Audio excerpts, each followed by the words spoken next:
அவரிடத்துல வாங்க முடியாது. ஏன்? பொய் நட்பது. என்ன சொல்லுவான்? நீங்கள் கேட்டால் தருவதற்கு தயாராக இருப்பேன், இப்பொழுது கிடையாது, நேற்று கேட்டால் தந்திருக்க முடியும். ஏன்? பொய்யான நட்பு. உங்களால் அவரிடத்தில் வாங்க முடியாது. உங்கள் உயிர் போக போகிறது.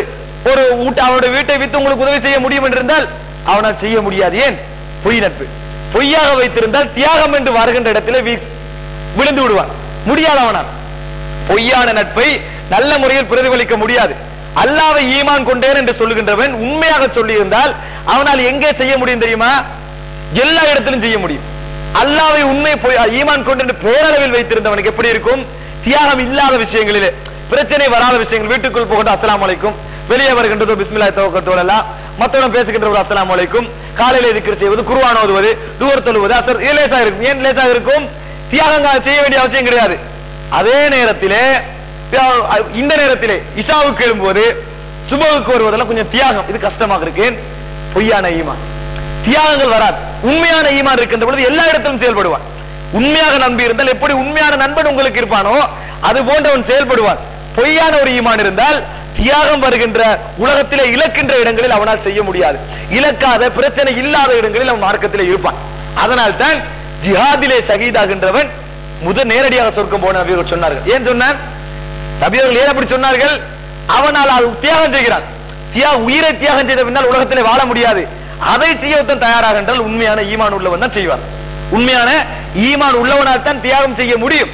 அதனால் தான் அல்லாஹ் ரசூலுல்லாஹி ஸல்லல்லாஹு அலைஹி வஸல்லம் அவர்கள் யுக்ஃபர் லிஷஹீதி குல்லு தம்பின் இல்லதைன், கடனை தவிர எல்லா பாவங்களையும் அல்லாஹ் மன்னித்து விட்டார் என்று சொன்னார். ஏன்? உயிரை தியாகம் செய்தால் வாழ முடியாது. அதை ஒருவன் தியாகம் செய்ய வருகிறான் என்றால் உண்மையிலே ஈமான் உள்ளவனாகத்தான் இருக்க வேண்டும். எனவே அப்படி எங்களை பரிசோதனை செய்து கொள்ளுங்கள்.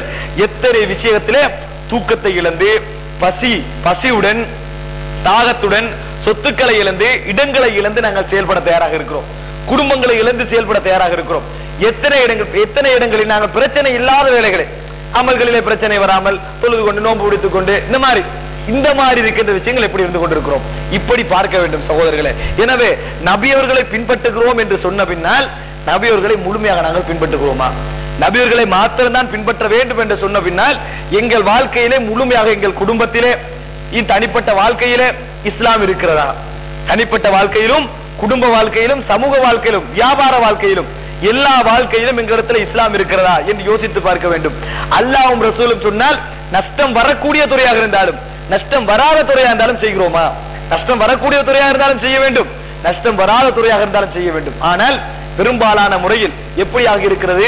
இந்த பயான்கள் கூட ஏன் பிரயோஜனம் இல்லாமல் இருக்கிறது தெரியுமா?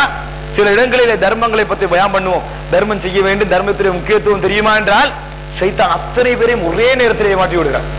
அதனால் பயான்கள் பிரயோஜனமே கிடையாது. ஏன் சொல்லுங்க? தர்மத்தை பற்றி பயான் பண்ணுகிறோம், ஷைத்தான் எப்படி ஏமாற்றுகிறான் தெரியுமா? அவனை போன்ற